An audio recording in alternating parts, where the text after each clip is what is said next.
Assalamualaikum warahmatullahi wabarakatuh. Kami dari kelompok 6 akan membahas materi tentang harga transfer.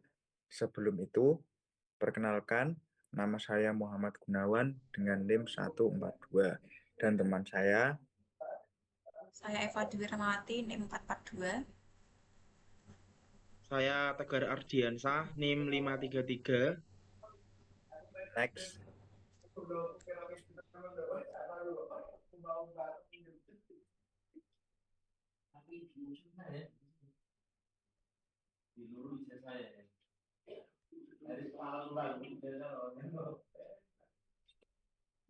Latar belakang masalah harga transfer. Harga transfer muncul sebagai akibat dari pertumbuhan dan kompleksitas struktur organisasi perusahaan modern, terutama perusahaan multinasional atau MNC, atau perusahaan besar dengan banyak divisi, cabang, atau anak perusahaan. Ketika perusahaan memperluas usahanya ke berbagai daerah atau negara, seringkali terjadi transaksi antar bagian dalam suatu grup perusahaan. Misalnya pengiriman barang setengah jadi dari satu divisi ke divisi lain, atau pemberian jasa penggunaan paten dan hak cipta antar anak perusahaan.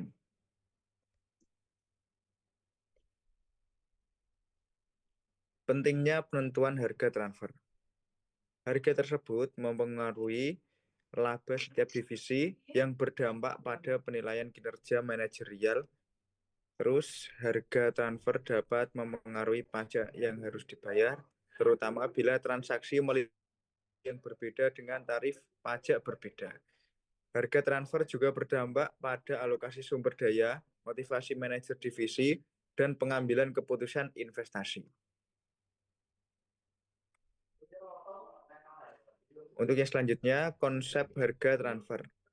Harga transfer atau transfer pricing adalah harga yang ditetapkan untuk pertukaran barang, jasa, atau aset tidak berwujud antar bagian organisasi yang masih berada dalam satu grup perusahaan. Dan harga transfer adalah jumlah yang dibebankan oleh satu subunit organisasi pada subunit lainnya untuk barang atau jasa yang ditransfer di antara mereka. Next.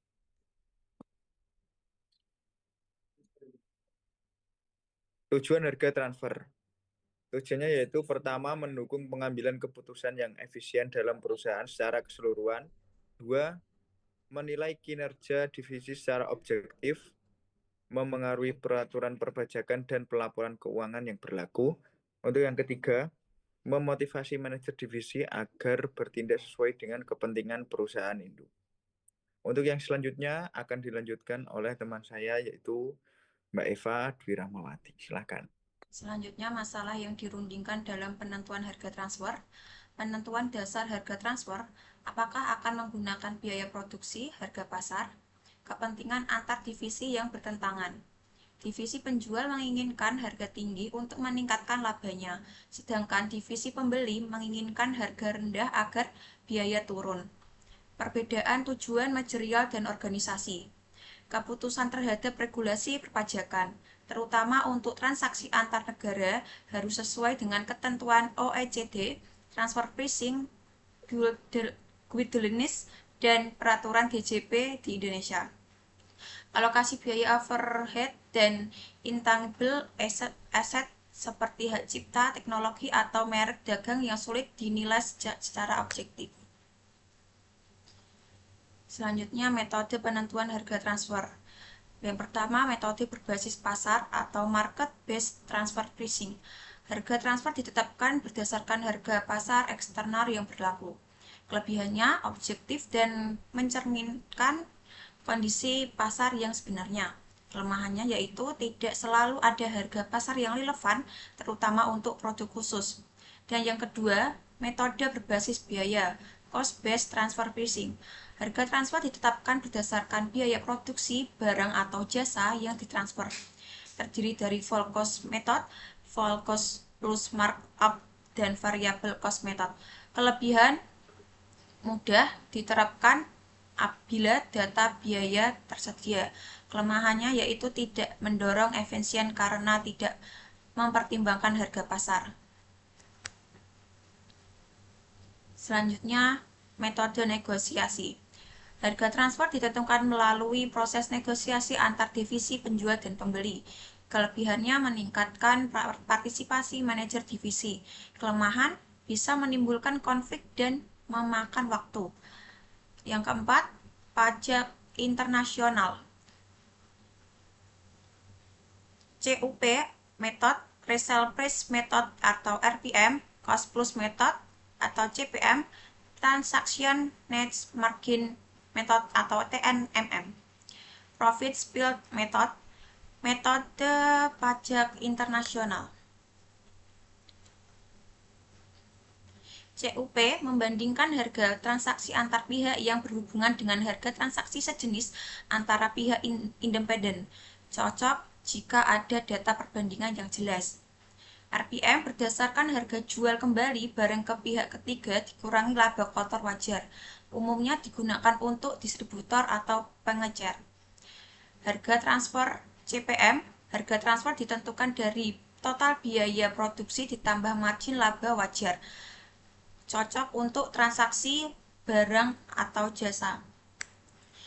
Dan selanjutnya bisa dilanjut dengan tegar. Metode pajak internasional tradisional net margin method membandingkan margin laba bersih dari transaksi pihak terkait dengan margin pihak independen yang sebanding. Banyak digunakan karena fleksibel.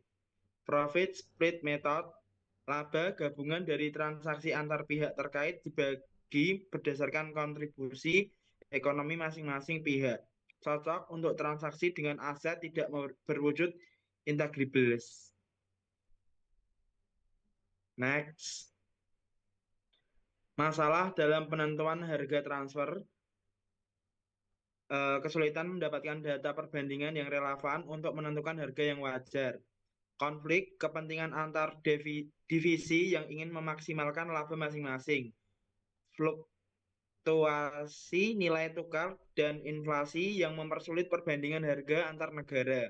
Penyalahgunaan harga transfer untuk penghindaran pajak seperti manipulasi harga barang atau royalti untuk menekan laba di negara dengan tarif pajak tinggi.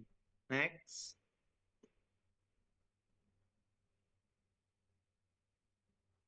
Masalah dalam penentuan harga transfer, keterbatasan regulasi dan pengawasan, terutama di negara berkembang yang belum memiliki sistem pelaporan harga transfer yang kuat. Kesulitan dalam menilai aset tidak berwujud intangibles seperti merek, hak cipta, dan teknologi yang tidak memiliki nilai pasar yang pasti.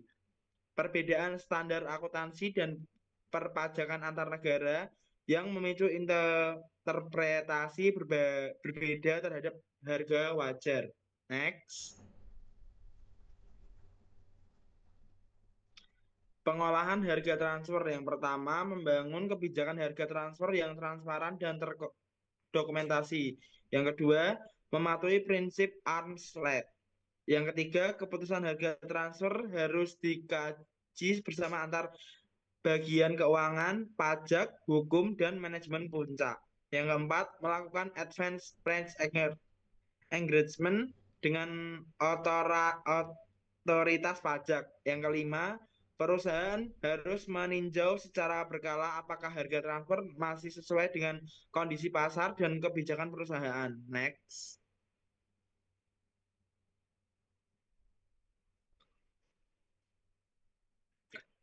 Contoh kasus, PTY memiliki dua divisi yang berfungsi sebagai pusat laba, divisi P dan divisi Q. Divisi P memproduksi komponen elektronik Z yang dijual ke pasar luar sebanyak 15% dan sisanya ditransfer ke divisi Q untuk dirakit menjadi produk akhir. Manajer divisi P dan divisi Q sedang menegosiasikan harga transfer untuk tahun anggaran mendatang. Perusahaan menggunakan pendekatan full costing dalam menentukan biaya penuh. Menurut anggaran, divisi P akan beroperasi pada kapasitas normal sebanyak 2.000 unit dengan taksiran biaya penuh sebagai berikut.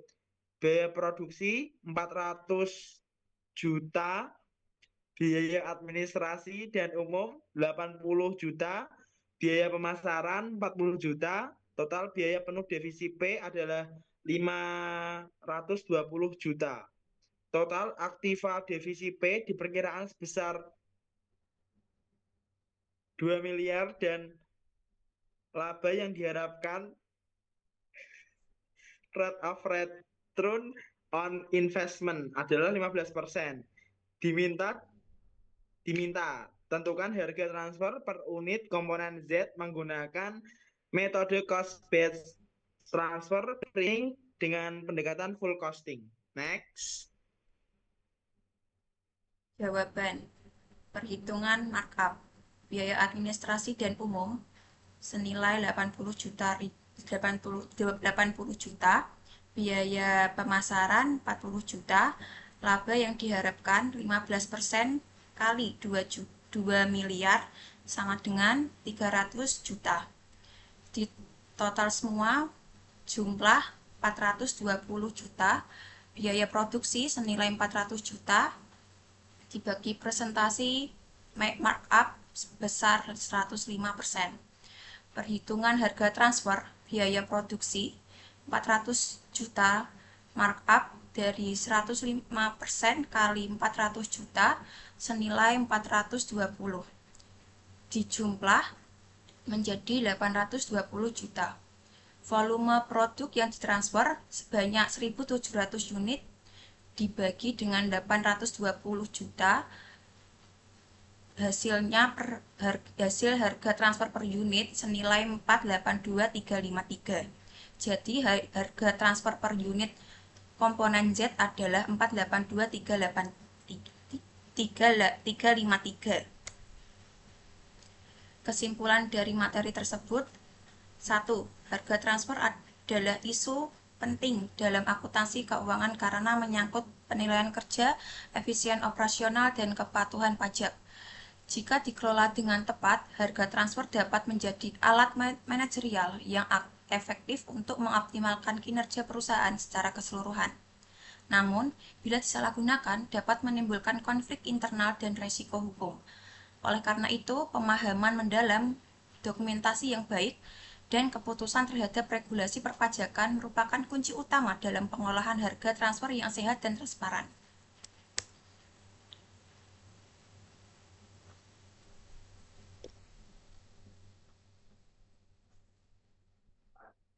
Demikian presentasi dari kelompok 6.